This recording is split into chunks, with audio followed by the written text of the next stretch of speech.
Terapêutica espírita para drogadição e o alcoolismo. Espírito, Pejonet. Médium, Luiz Guilherme Marques. Não cabe a nós medir a dor alheia. Chico Xavier. Podemos dizer que o tóxico é um irmão mais inteligente da cachaça, não? Através do álcool, por gerações e gerações, temos perdido muita gente. Os espíritos consideram, e nós também acreditamos, que essa fascinação pelo tóxico é a necessidade de amor que a criança e o jovem sentem naturalmente no seu próprio desenvolvimento. Chico Xavier. Espíritas, amai-vos e instruí-vos. Allan Kardec. O jovem que se abandona ao tóxico habitualmente pode estar com misadas muito grandes, mas está sem o carinho e sem o calor paterno-materno. Isso é muito sério na vida de quem está começando a existir nesse mundo. Às vezes a privação do dinheiro e a doação de trabalho digno é que vai construir uma existência feliz. Chico Xavier. Introdução. Nosso propósito é de, verdadeiramente, sem nenhuma máscara de hipocrisia ou falso moralismo, apresentar às pessoas que se reconhecem dependentes das drogas e das bebidas alcoólicas, bem como seus parentes e pessoas que com elas convivem, as observações que nos parecem mais úteis, como proposta de tratamento para esse problema.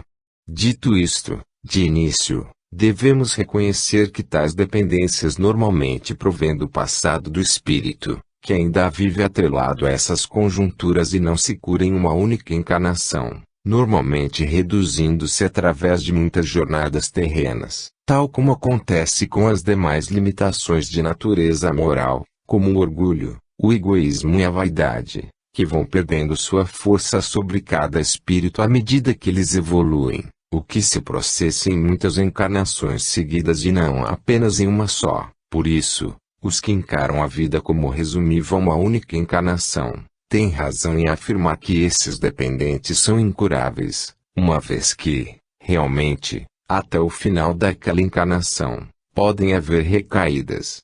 Tal afirmativo não deve, todavia, levar ninguém à desesperança nem à revolta, pois a evolução de cada espírito é infinita e ninguém sai da condição de espírito primitivo e passa de mediano em uma única encarnação, nem de mediano a evoluído e de evoluído a puro. Não estamos querendo desconsolar ninguém, mas apenas apresentar a realidade da evolução dos espíritos, os quais não foram criados como seres humanos, ao contrário do que afirmou Moisés, na Gênese, pois utilizou uma linguagem simbólica, mas como seres mais primitivos que os vírus e as bactérias e viemos evoluindo, passando pelos reinos inferiores da natureza, e, atualmente, vivenciamos a fase humana, mas nos tornaremos espíritos puros, como Jesus, o qual disse, vós podeis tudo o que eu faço e muito mais ainda. Nesta introdução queremos citar o exemplo de Sócrates, o qual, apesar de ser um dos espíritos mais evoluídos que encarnou na Terra, tinha um ponto fraco, que era o gosto pela bebida. Se não, vejamos o que Montaigne afirma no seu livro Ensaios, e, no entanto, se, por um dever de cortesia, precisava erguer um copo, era no exército quem melhor bebia.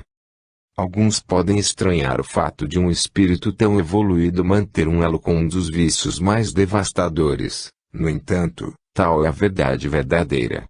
Esses, então, se assustarão ao saber que Mohandas Gandhi, mesmo com toda a sinceridade que o caracterizava, como outro eminente discípulo e missionário de Jesus, que vivenciou a não-violência, certa feita, ao ser acariciado de forma inconveniente por uma senhora, que visava seduzi-lo, deferiu-lhe uma tapa no rosto. Sabemos que, de todos os espíritos que passaram pela Terra, somente Jesus percorreu uma trajetória retilínea. Assim, não devemos ser extremistas quanto aos seus discípulos mais eminentes, nem, por um lado, reduzirmos a consideração que temos por eles, nem, por outro lado, cobrar deles a perfeição que eles próprios afirmam não ter ainda alcançado, pois, apesar de serem espíritos muito adiantados, não se enquadram ainda na categoria de espíritos puros. Assim, reconhecendo que todo está evoluindo e cada um ainda apresenta certas limitações prejudiciais, igualemo-nos todos no amor universal, ou seja, na consideração de uns pelos outros, e melhoremo-nos, ao mesmo tempo, ajudando-nos uns aos outros, porém, sem julgamentos, pois assim Jesus afirmou: eu a ninguém julgo. A hipocrisia é um dos piores defeitos que possamos adotar, pois, com ela, visamos enganar os outros. Retiremos qualquer máscara do rosto e olhemos a nós mesmos, direto, no espelho da própria consciência e, assim, se nos reconhecemos atrelados a uma dessas duas dependências, comecemos por afirmar perante nós próprios, e os que puderem nos ajudar que somos realmente dependentes. Trata-se da confissão, de que fala o apóstolo Tiago. Se, porém, somos mais corajosos ainda, afirmemos essa situação perante todos, aconteça o que acontecer em nível de julgamento dos outros. Depois disso, então, já estaremos preparados para iniciarmos a trajetória da cura, que, como em tudo mais, seguirá um caminho acidentado, com altos e baixos, curvas e retas, tempestades e bonanças, até, algum dia, estarmos totalmente livres da dependência. A fé em Deus é que dará forças às nossas pernas para a caminhada, a tua fé te curou, a certeza na evolução nos fará confiantes na vitória. Sede perfeitos, como vosso Pai, que está nos céus, é perfeito. A presença de amigos sinceros significará inestimável apoio. Confessai as vossas culpas uns aos outros, e orai uns pelos outros, para que sareis, e as boas obras que realizarmos em favor dos outros serão a condição sine qua non para nos transformarmos no homem novo. O amor cobre a multidão dos pecados. Que Deus, nosso Pai, e Jesus, nosso Divino Pastor, nos abençoem a todos. 1. Drogas e alcoólicos. Temos de esclarecer os prezados leitores que, quando nos referimos às drogas, temos em mente apenas aquelas que detêm um tropismo maléfico e não os produtos utilizados pela medicina para tratamento de doenças do sistema nervoso. Pode-se dizer que, desde o início da civilização, a humanidade tem utilizado determinados produtos caracterizáveis como drogas, dentre as quais incluímos os alcoólicos, sendo que Chico Xavier igualou os dois produtos, que chamou de irmãos. A procura pelas drogas e pelos alcoólicos sempre foi muito grande, devido ao primitivismo espiritual da maioria dos habitantes do nosso planeta. Os efeitos danosos para a saúde física e psíquica dos dependentes são inquestionáveis, como se sabe, sendo grande o número dos que, todos os dias, no mundo inteiro, desencarnam por causa dessa situação e, no mundo espiritual, costumam continuar sofrendo dessa dependência. 1.2 Irmão mais inteligente. Os estudiosos do tema poderão querer questionar a afirmação de Chico Xavier de que as drogas são os irmãos mais inteligentes da cachaça, mas preferimos aderir ao modo de pensar do grande missionário de Jesus. Assim, analisemos, por que irmãos mais inteligentes? Porque existe muita pesquisa sobre as drogas, que, a cada dia, ficam mais fortes nos seus efeitos, enquanto que os alcoólicos continuam sendo os mesmos, desde épocas muito antigas, mantendo seus princípios ativos básicos. Atualmente há drogas que, conforme seja o nível de resistência dos usuários, levam-nos à desencarnação em pouquíssimo tempo. Por isso, verificamos que Chico Xavier tinha razão ao utilizar aquela expressão. Há cientistas encarnados e há outros desencarnados que se dedicam à elaboração de drogas cada vez mais ativas sobre o sistema nervoso. 1.2.4 Tendência à dependência química. A tendência que certas pessoas apresentam para a dependência química se deve, não à hereditariedade dos seus ancestrais, mas sim ao seu próprio passado espiritual, pois, nesse ponto, cada um herda apenas de si mesmo, havendo filhos de pais dependentes químicos que nenhuma tendência têm para essa dependência, sendo que, no máximo, herdam um organismo deficitário em certos setores, sobretudo no sistema nervoso. Os dependentes químicos costumam ser espíritos que vêm utilizando essas substâncias em muitas encarnações, a ponto de terem enraizado no próprio perispírito os prejuízos que elas causam. Que ninguém acuse seus ancestrais pelo fato de ser dependente químico, pois vale aqui a lição de Jesus, a cada um segundo suas obras. 1.2.4.1 Encarnações passadas. Sendo, como é, a dependência química resultado danoso proveniente de muitas encarnações, por isso mesmo sua cura não é normalmente conseguida em uma única encarnação, mas no curso de muitas vidas sucessivas de esforço para alguém mudar a estrutura do seu próprio perispírito, onde se encontram as matrizes desse mal. Somos o resultado do que fomos ontem e seremos amanhã o resultado do que somos hoje. A iniciativa do processo de libertação deve começar aqui agora, para que, gradativamente, a libertação seja alcançada. Todavia, como temos dito, a cura demanda, normalmente, um prazo mais longo, englobando várias encarnações. 1.1.1.2 Encarnação atual. Quem é dependente logo manifesta esse quadro doentio, identificável facilmente, tal como acontece com os demais vícios e os defeitos morais. O mais importante, nesses casos, é o próprio dependente reconhecer que o é, sem o que nada se pode fazer em seu favor. O conselho do apóstolo Tiago se aplica a este tipo de situação: confessai vossas culpas uns aos outros e orai uns pelos outros, para que sareis. Tanto a confissão da culpa à dependência, quanto a oração pedido de ajuda, são imprescindíveis para a cura. Entendamos bem esta informação. A confissão significa o reconhecimento do próprio dependente, que é o primeiro passo, e a oração deve ser interpretada como a prece propriamente dita, pedindo socorro, bem como a procura de tratamento, através de profissionais especializados, bem como dos parentes, amigos e grupos de apoio. 1.2 Não recebimento de carinho e calor paterno-materno.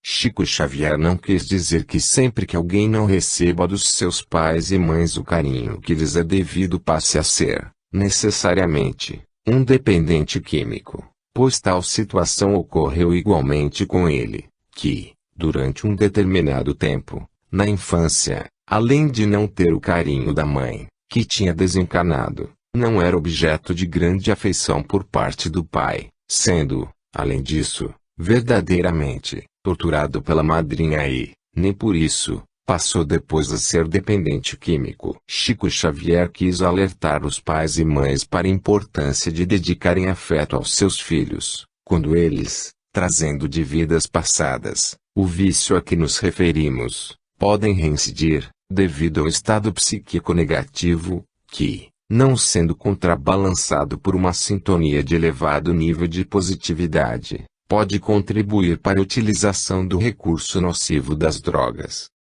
Nesse caso, os pais e mães acabam sendo corresponsáveis pela dependência química dos filhos ou filhas. O amor cobre a multidão dos pecados, disse Jesus.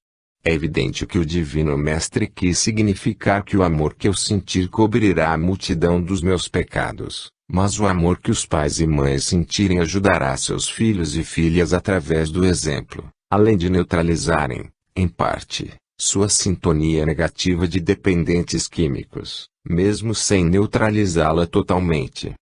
1.2.1 Pais e mães materialmente ausentes. A pior ausência física é aquela em que os filhos e filhas percebem que se deve ao desinteresse dos pais e mães por eles, pois, quando há um motivo justificável, a tendência é os filhos e filhas aceitarem, com mais naturalidade a não presença diária dos seus pais e mães. O que dói é o descaso, o sentimento explícito ou implícito de abandono, o que faz as pessoas menos evoluídas se inclinarem para a sintonia negativa com outros depressivos, viciosos ou, de qualquer forma, simpatizantes do mal.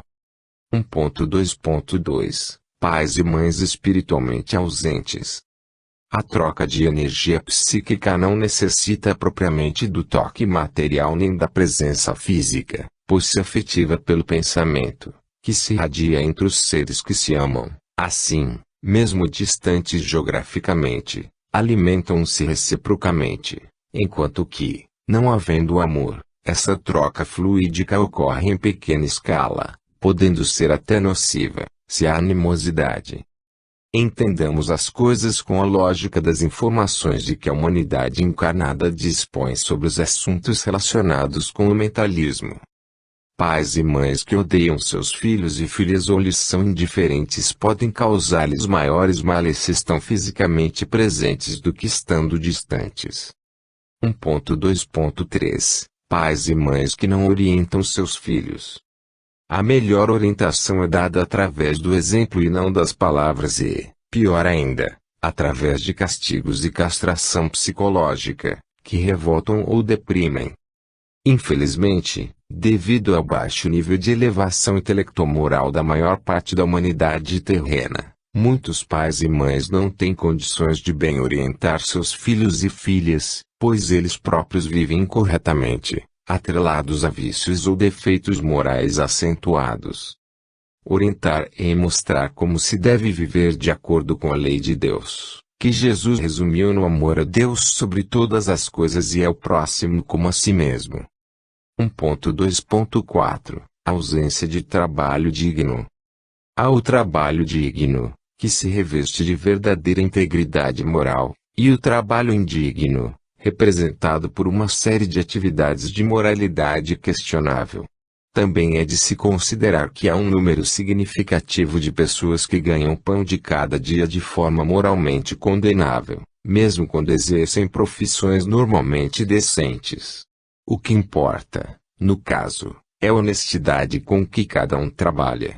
Esta observação vale tanto para os pais e mães, que dão maus exemplos, quanto para os próprios dependentes, quando vivem desonestamente, pois o mal atrai o mal, enquanto que o bem atrai o bem.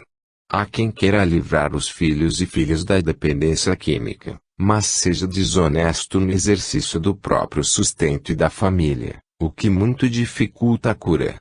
Também há dependentes químicos que não primam pela honestidade no próprio trabalho, o que também dificulta a cura. Somos uma só peça, um monobloco, que se movimenta, em última instância, em função do bem ou do mal. Por isso Jesus disse, não se pode amar a Deus e a Mamon. Alguém querer a cura de outrem ministrando-lhe maus exemplos ou o próprio dependente vivendo desonestamente, tudo isso se apresenta como uma forma de querer enganar a própria consciência.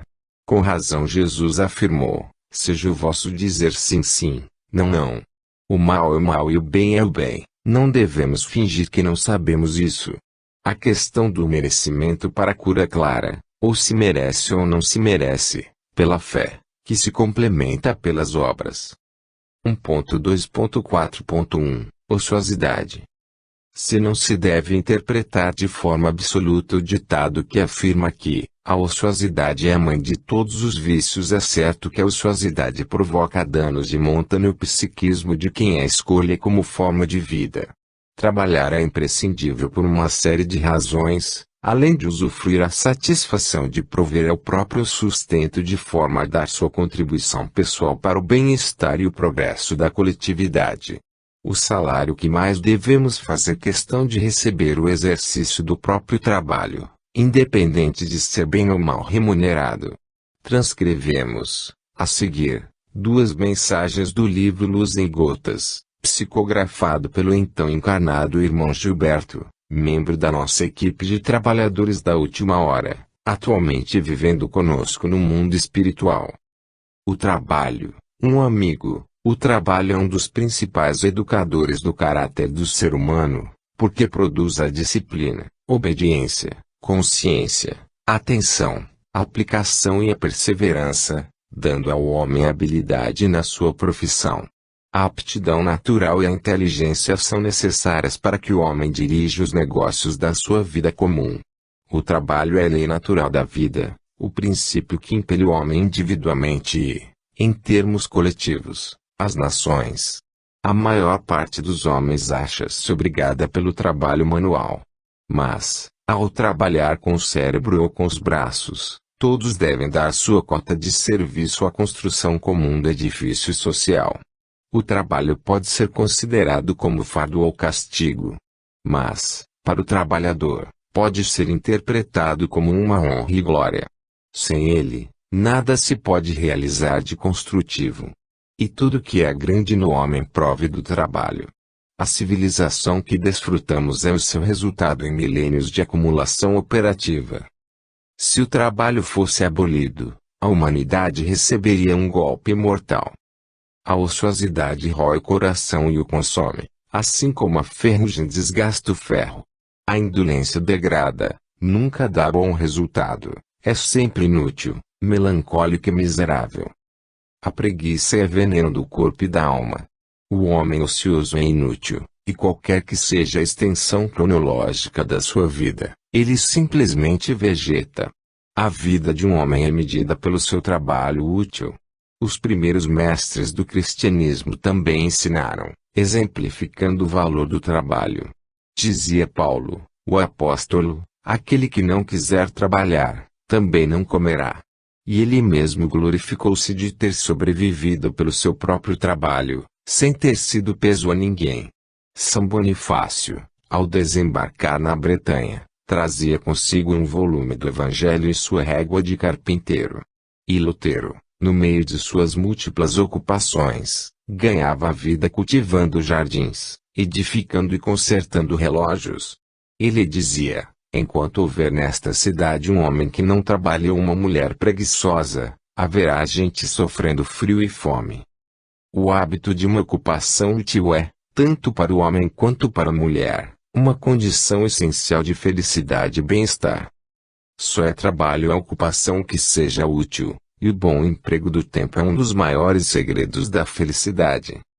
O trabalho, Lavoisier, não deveis deixar que a vossa existência transcorra através de uma luta acirrada, e, por vezes, feroz, no terreno simplesmente utilitarista.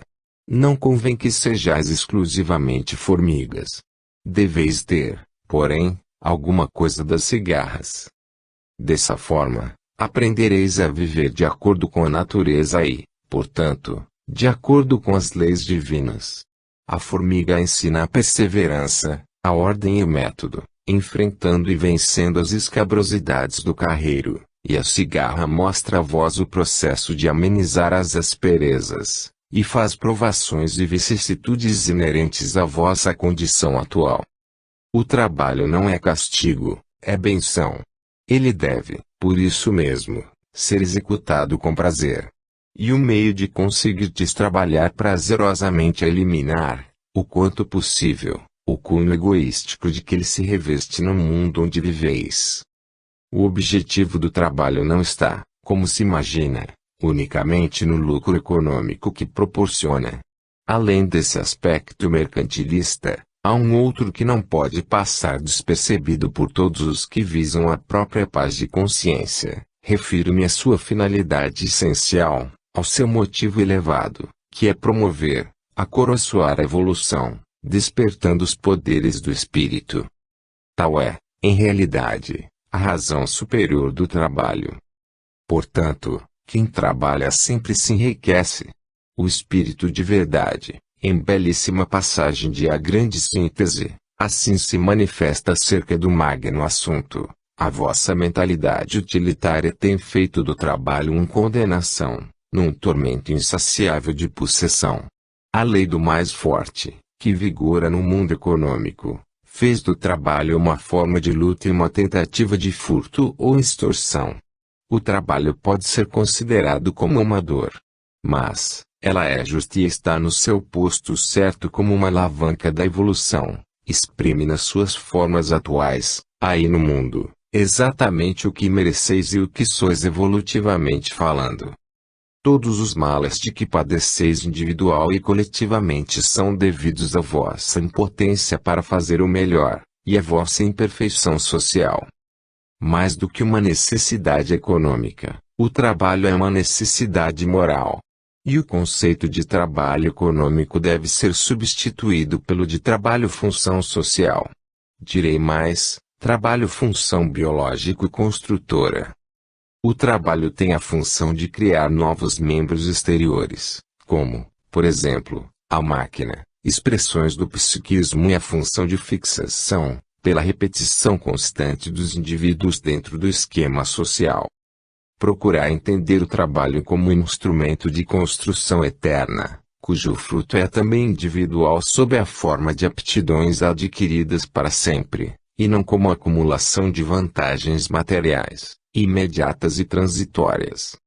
Na figueira infecunda, e, por isso mesmo, castigada, prefigurou o Cristo a ociosidade e o parasitismo, quer considerados individualmente, quer relacionados a classes sociais inteiras, que consumem sem produzir. Sabe-se que a cada um é dado segundo as próprias obras.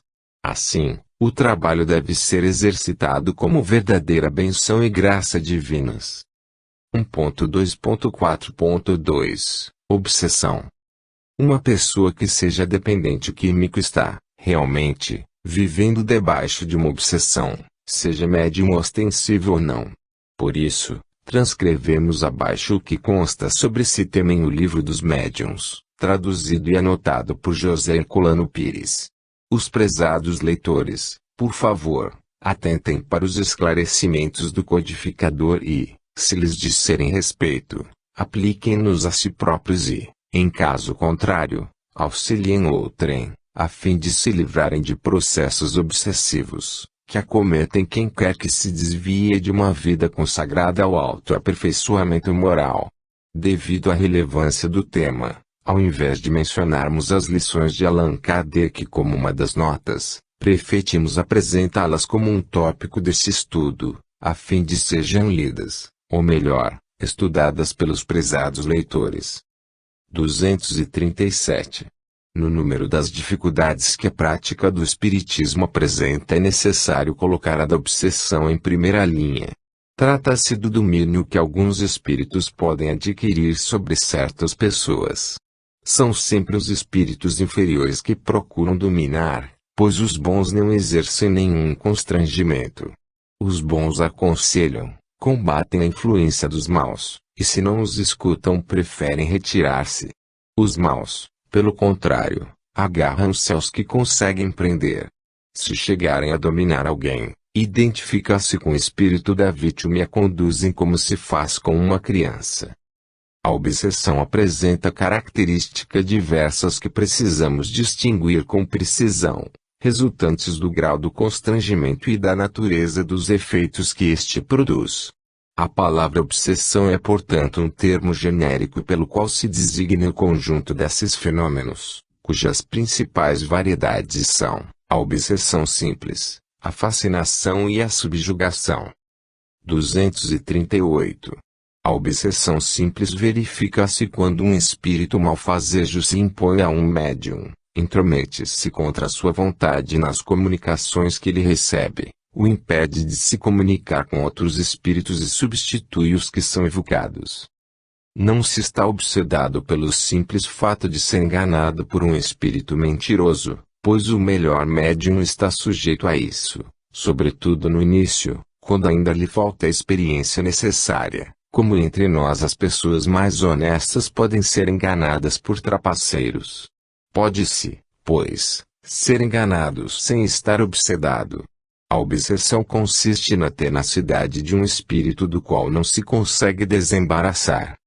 Na obsessão simples o médium sabe perfeitamente que está lidando com um espírito mistificador, que não se disfarce nem mesmo dissimula de maneira alguma as suas más intenções e o seu desejo de contrariar. O médium reconhece facilmente a mistificação, e como se mantém vigilante raramente é enganado. Assim, esta forma de obsessão é apenas desagradável e só tem o inconveniente de dificultar as comunicações com os espíritos sérios ou com os de nossa afeição. Podemos incluir nesta categoria os casos de obsessão física, que consistem nas manifestações barulhentas e obstinadas de certos espíritos que espontaneamente produzem pancadas e outros ruídos. Quanto a este fenômeno, Remetemos o leitor ao capítulo das manifestações físicas espontâneas, número 82. 239. A fascinação tem consequências muito mais graves. Trata-se de uma ilusão criada diretamente pelo espírito no pensamento do médium e que paralisa de certa maneira sua capacidade de julgar as comunicações. O médium fascinado não se considera enganado. O espírito consegue inspirar-lhe uma confiança cega, impedindo-o de ver a mistificação e de compreender o absurdo do que escreve, mesmo quando este salta aos olhos de todos. A ilusão pode chegar a ponto de levá-lo a considerar sublime a linguagem mais ridícula. Enganam-se os que pensam que esse tipo de obsessão só pode atingir as pessoas simples, ignorantes e desprovidas de senso. Os homens mais atilados, mais instruídos e inteligentes no outro sentido, não estão mais livres dessa ilusão, o que prova tratar-se de uma aberração produzida por uma causa estranha, cuja influência os subjuga. Dissemos que as consequências da fascinação são muito mais graves. Com efeito, graças a essa ilusão que lhe é consequente, o espírito dirige a sua vítima como se faz a um cego, podendo levá-lo a aceitar as doutrinas mais absurdas e as teorias mais falsas como sendo as únicas expressões da verdade. Além disso, pode arrastá-lo a ações ridículas, comprometedoras e até mesmo bastante perigosas. Compreende-se facilmente toda a diferença entre a obsessão simples e a fascinação. Compreende-se também que os espíritos provocadores de ambas devem ser diferentes quanto ao caráter. Na primeira, o espírito que se apega ao médium é apenas o importuno pela sua insistência, do qual ele procura livrar-se. Na segunda, é muito diferente, pois para chegar a tais fins o espírito deve ser esperto, ardiloso e profundamente hipócrita. Porque ele só pode enganar e se impor usando máscara e uma falsa aparência de virtude. As grandes palavras como caridade, humildade e amor a Deus servem-lhe de carta de fiança. Mas através de tudo isso deixa passar os sinais de sua inferioridade, que só o fascinado não percebe, e por isso mesmo ele teme, mais do que tudo, as pessoas que veem as coisas com clareza. Sua tática é quase sempre a de inspirar ao seu intérprete afastamento de quem quer que possa abrir-lhe os olhos. Evitando, por esse meio, qualquer contradição, está certo de ter sempre razão. 240. A subjugação é um envolvimento que produz a paralisação da vontade da vítima, fazendo agir malgrado seu. Esta se encontra, numa palavra, sob um verdadeiro jugo. A subjugação pode ser moral ou corpórea. No primeiro caso, o subjugado é levado a tomar decisões frequentemente absurdas e comprometedoras que, por uma espécie de ilusão considera sensatas, é uma espécie de fascinação. No segundo caso, o espírito age sobre os órgãos materiais, provocando movimentos involuntários. No médium escrevente produz uma necessidade incessante de escrever, mesmo nos momentos mais inoportunos. Vimos subjugados que, na falta de caneta ou lápis, fingiam escrever com o dedo, onde quer que se encontre, mesmo nas ruas, escrevendo em portas e paredes. A subjugação corpórea vai às vezes mais longe, podendo levar a vítima aos atos mais ridículos. Conhecemos um homem que, não sendo jovem nem belo, dominado por uma obsessão dessa natureza, foi constrangido por uma força irresistível a cair de joelhos diante de uma jovem que não lhe interessava e pedi-la em casamento. De outras vezes sentia nas costas e nas curvas das pernas uma forte pressão que obrigava, apesar de sua resistência, a ajoelhar-se e beijar a terra nos lugares públicos, diante da multidão.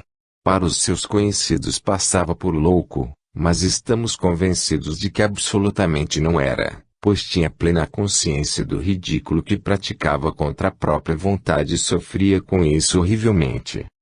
241. Dava-se antigamente o nome de possessão ao domínio exercido pelos maus espíritos, quando a sua influência chegava a produzir a aberração das faculdades humanas. A possessão corresponderia, para nós, à subjugação.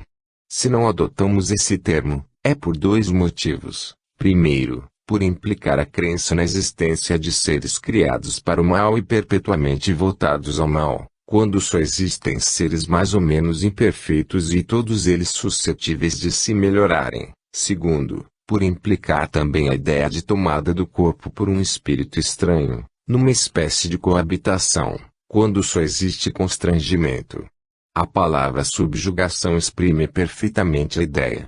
Assim, para nós, não existem possessos, no sentido vulgar do termo, mas apenas obsedados, subjugados e fascinados.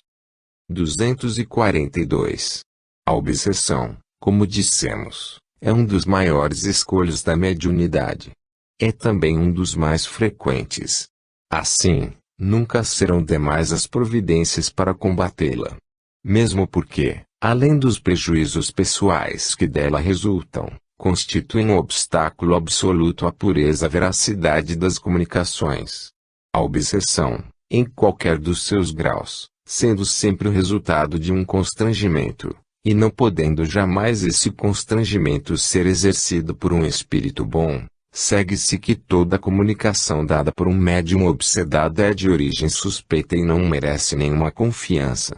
Se, por vezes, se encontrar nela algo de bom, é necessário restringir-se a isso e rejeitar tudo que apresentar o menor motivo de dúvida. 243. Reconhece-se obsessão pelas seguintes características. 1. Insistência de um espírito em comunicar-se queira ou não o médium, pela escrita, pela audição, pela tipologia etc., opondo-se a que os outros espíritos o façam.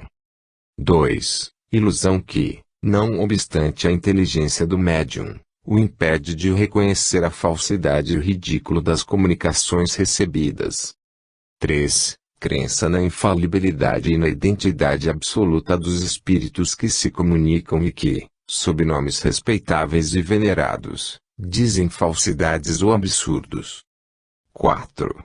Aceitação pelo médium dos elogios que lhe fazem os espíritos que se comunicam por seu intermédio. 5. Disposição para se afastar das pessoas que podem esclarecê-lo. 6. Levar a mal a crítica das comunicações que recebe. 7. Necessidade incessante e inoportuna de escrever.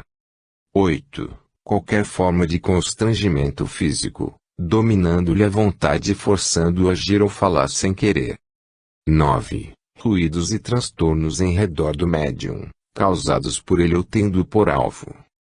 244. Em face do perigo da obsessão, ocorre perguntar se não é inconveniente ser médium, se não é essa faculdade que a provoca, enfim, se não é isso uma prova da inconveniência das comunicações espíritas. Nossa resposta é fácil e pedimos que a meditem cuidadosamente. Não tendo sido os médiuns nem os espíritas que criaram os espíritos, mas sim os espíritos que deram origem aos espíritas e aos médiuns, e sendo os espíritos simplesmente as almas dos homens, é evidente que sempre exerceram sua influência benéfica ou perniciosa sobre a humanidade. A faculdade mediúnica é para eles apenas um meio de se comunicarem. E na falta dessa faculdade eles se comunicam por mil outras maneiras mais ou menos ocultas. Seria errôneo, pois, acreditar que os espíritos só exercem sua influência através das comunicações escritas ou verbais. Essa influência é permanente e os que não se preocupam com os espíritos, ou nem mesmo creem na sua existência, estão expostos a ela como os outros, e até mais do que os outros, por não disporem de meios de defesa. É pela mediunidade que o espírito se dá a conhecer. Se ele for mau, sempre se trai, por mais hipócrita que seja. Pode-se dizer, portanto, que a mediunidade permite ao homem ver o seu inimigo face a face, se assim se pode dizer, e combatê-lo com suas próprias armas. Sem essa faculdade ele age na sombra, e contando com a invisibilidade pode fazer e faz realmente muito mal. A quantos atos não é o homem impelido, para sua desgraça, e que seriam evitados se ele tivesse um meio de se esclarecer.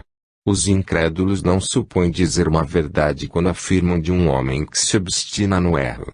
É o seu mau gênio que o impele a perder-se. É assim que o conhecimento do Espiritismo, longe de facilitar o domínio dos maus espíritos, deve ter como resultado, num tempo mais ou menos próximo, quando se achar divulgado, destruir esse domínio, dando a cada um os meios de se manter vigilante contra as suas sugestões. E aquele que então sucumbir só poderá queixar-se de si mesmo. Regra geral: quem quer que receba más comunicações espíritas, escritas ou verbais, está sob má influência. Essa influência se exerce sobre ele, quer escreva ou não, isto é, seja ou não médium, creia ou não creia. A escrita oferece-lhe um meio de assegurar da natureza dos espíritos em ação e de os combater, se forem maus, os que se consegue com maior êxito quando se chega a conhecer os motivos da sua atividade. Se a sua cegueira é bastante para não lhe permitir a compreensão, outros poderão lhe abrir os olhos. Em resumo, o perigo não está no espiritismo, desde que este pode, pelo contrário, servir-nos de controle e preservar-nos do risco incessante a que nos expomos sem saber. Ele está na orgulhosa propensão de certos médiuns a se considerarem muito levianamente instrumentos exclusivos dos espíritos superiores, e na espécie de fascinação que não lhes permite compreender as tolices de que são intérpretes. Mas mesmo os que não são médiuns podem se deixar envolver. Façamos uma comparação. Um homem tem um inimigo secreto que ele não conhece e que espalha contra ele as ocultas, a calúnia e tudo que a mais negra maldade possa engendrar. Vê a sua fortuna se perder, os amigos se afastarem, perturbar-se a sua tranquilidade interior. Não podendo descobrir a mão que o fere, não pode se defender e acaba vencido. Mas um dia o inimigo secreto lhe escreve-se e trai, apesar da sua astúcia. Eis descoberto o inimigo que ele agora pode fazer calar e com isso se reabilitar. Esse é o papel dos maus espíritos, que o Espiritismo nos dá a possibilidade de descobrir e anular. 245. Os motivos da obsessão variam segundo o caráter do espírito. Às vezes é a prática de uma vingança contra a pessoa que o magoou na sua vida ou numa existência anterior. Frequentemente é apenas o desejo de fazer o mal, pois como sofre, deseja fazer os outros sofrerem, sentindo uma espécie de prazer em atormentá-los e humilhá-los. A impaciência das vítimas também influi, porque ele vê atingido seu objetivo, enquanto a paciência acaba por cansá-lo. Ao se irritar, mostrando-se zangado, a vítima faz precisamente o que ele quer. Esses espíritos agem às vezes pelo ódio que lhes desperta a inveja do bem, e é por isso que lançam a sua maldade sobre criaturas honestas. Um deles se apegou como verdadeira, tinha uma boa família nossa conhecida, que não teve aliás, a satisfação de enganar. Interrogados sobre o motivo do ataque a essa boa gente, ao invés de apegar-se a homens da sua espécie, respondeu: esses não me dão inveja. Outros são levados por simples covardia, aproveitando-se da fraqueza moral de certas pessoas, que sabem incapazes de lhes oferecer resistência. Um destes, que subjugava um rapaz de inteligência muito curta, respondeu-nos sobre o motivo da sua escolha. Tenho muita necessidade de atormentar alguém, uma pessoa capaz me repeliria, apego-me a um idiota que não pode resistir. 246. Há espíritos obsessores sem maldade, que são até mesmo bons, mas dominados pelo orgulho do falso saber, têm suas ideias, seus sistemas sobre as ciências, a economia social, a moral, a religião, a filosofia. Querem impor a sua opinião e para isso procuram médiuns suficientemente crédulos para aceitá-las de olhos fechados, fascinando-os para impedir qualquer discernimento do verdadeiro e do falso. São os mais perigosos porque não vacilam em sofismar e podem pôr as mais ridículas utopias. Conhecendo o prestígio dos nomes famosos, não tem escrúpulo em enfeitar-se com eles e nem mesmo recuam ante o sacrilégio de se dizerem Jesus, a Virgem Maria ou um santo venerado. Procuram fascinar por uma linguagem empolada, mais pretensiosa do que profunda, cheia de termos técnicos e enfeitada de palavras grandiosas, como caridade e moral. Evitam os maus conselhos, porque sabem que seriam repelidos, de maneira que os enganados os defendem sempre, afirmando: bem vês que nada dizem de mal. Mas a moral é para eles apenas um passaporte, é o de que menos cuidam. O que desejam antes de mais nada é dominar e impor as que suas ideias, por mais absurdas que sejam. 247. Os espíritos sistemáticos são quase sempre escrevinhadores. É por isso que procuram os médiuns que escrevem com facilidade, tratando de fazê-los seus instrumentos dóceis e sobretudo entusiastas, por meio da fascinação. Esses espíritos são geralmente verbosos, muito prolixos, procurando compensar pela quantidade a falta de qualidade. Gostam de ditar aos seus intérpretes volumosos escritos, indigestos e muitas vezes pouco inteligíveis, que trazem infelizmente como contraveneno a impossibilidade material de ser lidos pelas massas. Os espíritos realmente superiores são sóbrios nas palavras, dizem muita coisa em poucas linhas, de maneira que essa fecundidade prodigiosa deve ser sempre considerada suspeita. Nunca será demais a prudência, quando se tratar da publicação de semelhantes escritos. As utopias e as excentricidades, que são neles frequentemente abundantes e chocam o bom senso, provocam impressão muito desagradável nas pessoas que se iniciam, dando-lhes uma ideia falsa do espiritismo, sem contar ainda que servem de armas aos adversários para ridicularizá-lo. Entre essas publicações há as que, sem serem más e sem provirem de uma obsessão, podem ser consideradas como imprudentes, intempestivas e inábeis. 248. Acontece com muita frequência que um médium só pode comunicar-se com um espírito que se ligou a ele e responde pelos que são evocados. Nem sempre se trata de obsessão, porque isso pode decorrer de uma falta de flexibilidade no médium e de uma afinidade especial de sua parte com este ou aquele espírito. A obsessão propriamente dita só existe quando o espírito se impõe e afasta voluntariamente o outro, o que jamais é feito por um espírito bom. Geralmente, o espírito que se aposta do médium para dominá-lo não suporta o exame crítico das suas comunicações. Quando vê que elas não são aceitas, mas submetidas à discussão, não deixa o médium, mas lhe sugere o pensamento de se afastar, e muitas vezes mesmo lhe ordena que se afaste. Todo médium que se aborrece com as críticas das suas comunicações faz-se eco do espírito que o domina, e esse espírito não pode ser bom, desde que lhe inspire o pensamento ilógico de recusar o exame. O isolamento do médium é sempre prejudicial para ele, que fica sem a possibilidade de controle de suas comunicações. Ele deve não somente esclarecer-se através de terceiros, mas também estudar todos os gêneros de comunicações, para aprender a compará-las. Limitando-se às que recebe, por melhores que lhe pareçam, fica exposto a enganar-se quanto ao seu valor, devendo-se ainda considerar que ele não pode conhecer tudo e que elas giram sempre num mesmo círculo de ideias. Ver no número 192, Médiuns exclusivos. 249. Os meios de combater a obsessão variam, segundo as características de que ela se reveste. Não existe um perigo real para todo médium que esteja bem convencido de lidar com um espírito mentiroso, como acontece na obsessão simples. Esta não será para ele mais do que um fato desagradável. Mas precisamente por lhe ser desagradável, o espírito tem mais uma razão para insistir em aborrecê-lo.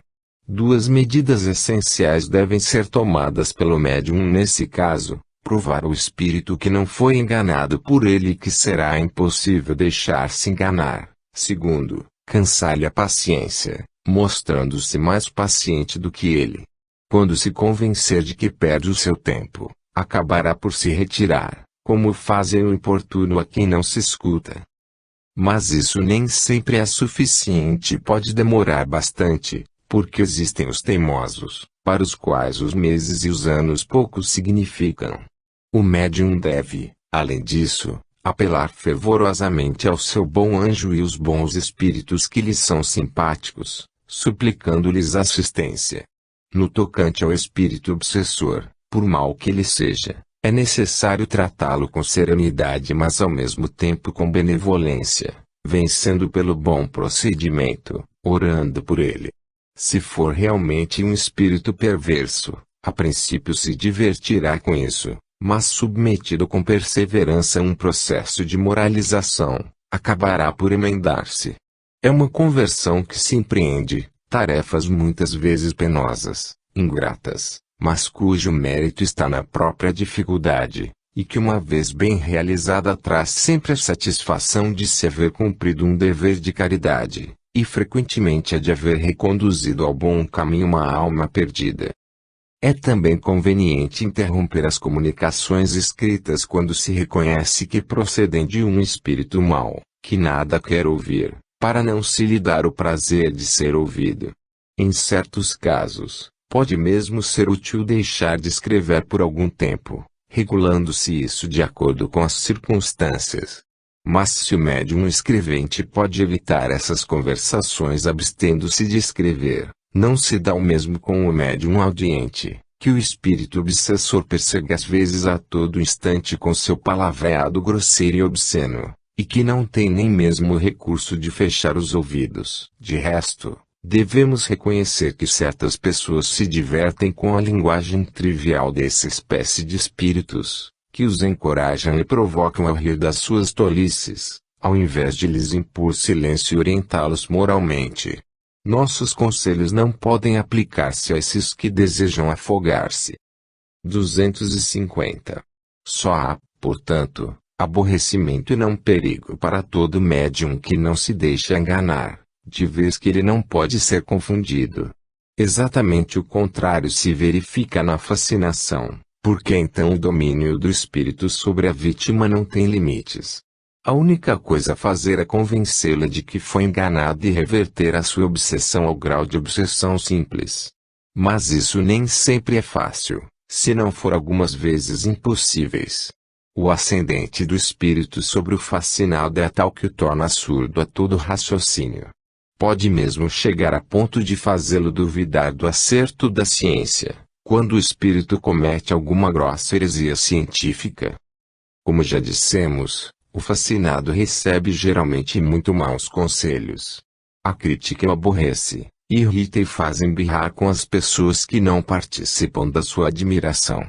Suspeitar do seu obsessor é quase uma profanação, e é isso que o espírito deseja, que se ponham de joelhos ante as suas palavras. Um desses espíritos exercia extraordinária fascinação sobre pessoa nossa conhecida. Evocamo-lo e após algumas fanfarrices, vendo que não podia lograr-nos quanto à sua identidade, acabou confessando que tomara um nome falso. Perguntamos por que abusava tanto daquela pessoa, e ele respondeu com estas palavras que revelam nitidamente o caráter dessa espécie de espíritos: eu procurava um homem que pudesse manejar, encontrei-o e ficarei com ele. Mas se o esclarecermos ele o expulsará. É o que veremos.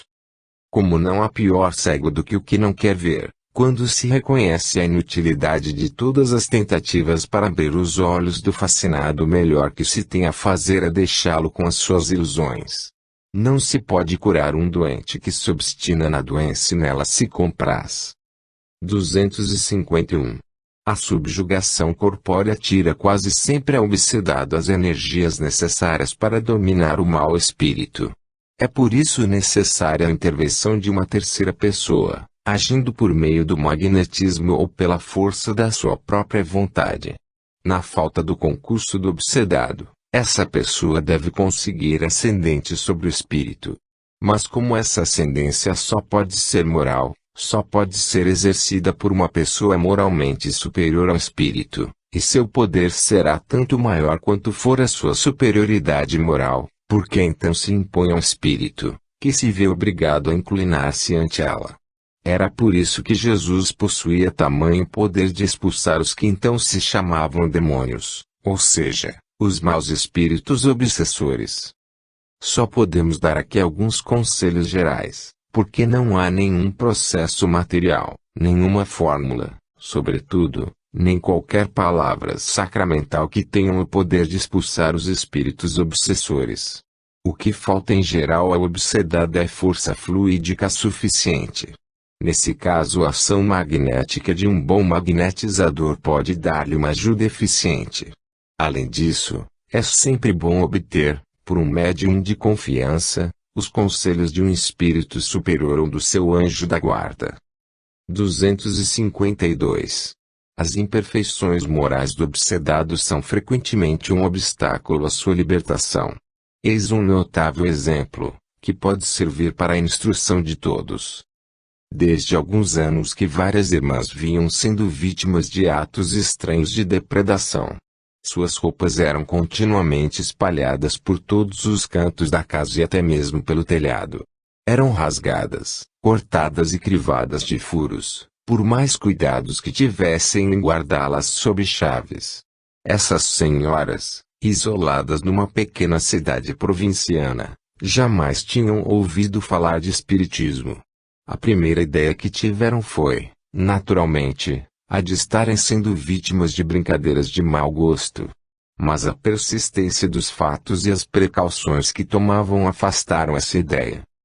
Só muito tempo depois, graças a algumas indicações, achou que devia dirigir-se a nós, procurando saber a causa desses transtornos e os meios, se possível, de lhes dar um fim. A causa estava bem clara, mas o remédio era mais difícil. O espírito que assim se manifestava era evidentemente malfazejo. Mostrou-se, na evocação, de grande perversidade e inacessível aos bons sentimentos. A prece, porém, parecia exercer sobre ele uma boa influência. Mas após algum tempo de descanso, as depredações recomeçaram. Eis a respeito o conselho dado por um espírito superior. O que essas senhoras têm de melhor a fazer é rogar aos seus espíritos protetores que não as abandonem. E eu não tenho melhor conselho a lhes dar do que o de mergulharem na própria consciência para se confessarem consigo mesmas, examinando se praticaram sempre o amor ao próximo e a caridade. Não me refiro à caridade que dá e distribui, mas à caridade da língua. Porque infelizmente elas não sabem contê-la, e por outro lado não justificam, por seus atos piedosos, o desejo de se livrarem de quem as atormenta. Gostam bastante de falar mal do próximo e o espírito que as obseda tira a sua desforra, porque em vida foi para elas um bode expiatório. Basta-lhes sondar a memória para logo descobrirem com quem estão lidando. Entretanto, se chegarem a melhor, seus anjos da guarda voltarão para elas e sua presença será suficiente para afastar o espírito mau, que se apegou sobretudo a uma delas porque o seu anjo da guarda teve de afastar-se, diante dos seus atos repreensíveis ou dos seus maus pensamentos. O que elas precisam é de fazer preces fervorosas pelos que sofrem, e acima de tudo praticar as virtudes que Deus recomenda a cada um, segundo a sua condição. A observação de que essas palavras nos pareciam um pouco severas, e que talvez se devesse abrandá-las para transmitir o espírito acrescentou. Eu tenho a dizer isso que disse e como disse, porque as pessoas em causa costumou-se a pensar que não fazem nenhum mal pela língua, quando na verdade o fazem muito. Eis porque é necessário chocar-lhes o espírito de maneira que isso lhes sirva de séria advertência. Disso resulta um ensinamento de grande alcance, o de que as imperfeições morais dão acesso aos espíritos obsessores, e de que o meio mais seguro de livrar-se deles é atrair os bons pela prática do bem. Os espíritos bons são naturalmente mais poderosos que os maus e basta sua vontade para os afastar, mas assistem apenas àqueles que os ajudam, por meio dos esforços que fazem para melhorarem. Do contrário, se afastam e deixam o campo livre para os maus espíritos, que se transformam assim em instrumentos de punição, pois os bons os deixam agir com esse fim. 253. Mas é necessário evitar atribuir à ação direta dos espíritos todas as nossas contrariedades, que em geral são consequência da nossa própria incura ou imprevidência. Certo dia um lavrador nos mandou escrever que há 12 anos todas as desgraças caíam sobre os seus animais. Ora morriam as vacas e deixavam de dar leite, ora morriam os cavalos, os carneiros ou os porcos. Fez muitas novenas que não remediaram o mal, o mesmo se dando com as missas que mandou rezar e com os exorcismos que mandou fazer. Acreditou,